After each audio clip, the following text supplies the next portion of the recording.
పోయే కథ వేరుంటది, మన రూటే వేరు, మన రూటే సపరేట్ అన్నమాట. రైట్. తర్వాత బొప్పాయి. ఈ బొప్పాయి ఇక్కడ అనంతపూర్ నుంచి ముంబై పోతుంది.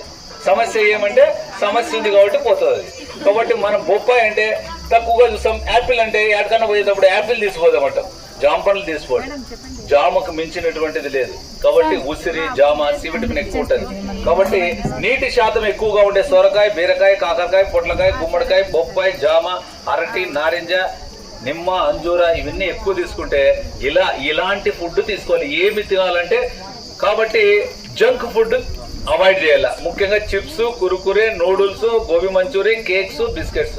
నేను అందుకే ఫ్రీగా ఇచ్చిన కేకు తినను. మా బర్త్డేకి నేను కేకు తీసుకురాను ఇంట్లో. నేను ఏదైతే చెప్తున్నానో అది ఆచరిస్తున్నటువంటి వ్యక్తిని. అందుకే ఇది చేయాలంటే నాకు ఇష్టం. కాబట్టి ఇంకోటి కేక్, బిస్కెట్లు, టీ, కాఫీ లేదు, షుగర్ లేదు, పాలు లేదు. ఏం తీసుకోను.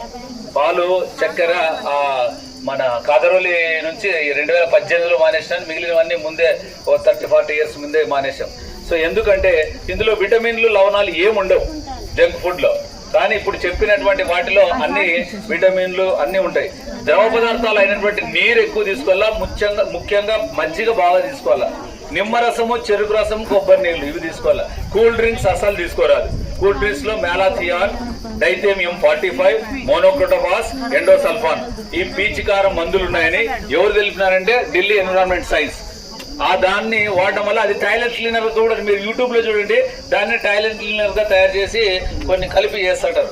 రైట్. ఇంకా ఎందుకనగా ఇది తక్కువ వ్యర్థ పదార్థాలు విడుదల చేసే ఆహార పదార్థాలు తీసుకోవాలి. మళ్ళీ ఏంటి అవి తక్కువ ఆహార పదార్థాలు? ఇది శాకాహారము, అమృతాహారం తక్కువ వ్యర్థ పదార్థాలు క్రియేట్ చేస్తాయి. మాంసాహారము, మసాలాలు ఉన్నటువంటివి ఎక్కువ వ్యర్థ పదార్థాలని క్రియేట్ చేస్తాయి. అమృతాహారం అంటారు. ముఖ్యంగా 3 మనకి ఉగాది వస్తేనే 6 రుచులు, ఉగాది లేకుంటే 3 రుచులు. ఏమా 3 రుచులు అంటే తీపి, తర్వాత ఉప్పు, కారం. ఈ 3 బాగా తీసుకుంటాం, ప్రతిరోజు తీసుకుంటాం, తప్పకుండా తీసుకుంటాం. ఉప్పు ఎక్కువ తింటే బీపీ అంటారు, కారం ఎక్కువ తింటే అల్సర్ అంటారు, తీపి ఎక్కువ తింటే గ్యాస్, లోపల పులిసిపోయి తీపి అంతా ఫెర్మెంటేషన్ జరిగి గ్యాస్, తేన్పులు అవి వస్తాయి. మరి మిగిలిన 3లో చేదు అంటే వారానికి ఒకసారైనా తీసుకోవాలి. కాకరకాయ కానీ వేపాకు కానీ తీసుకోవాలి. ఆకుల్లో నేను మిస్ అయిన ఆకు ఇదే. వేపాకు కనపడితే కొంత 4 ఆకులు తినాలి, అలవాటు చేయాలి. తర్వాత ఒగరు ఉన్నటువంటి నేరేడు ఉంది, జామ ఉంది, ఒగరు దాంట్లో ఉంటుంది. ఈ తర్వాత ఇంకోటి పులుపులో సి విటమిన్ ఉంటుంది.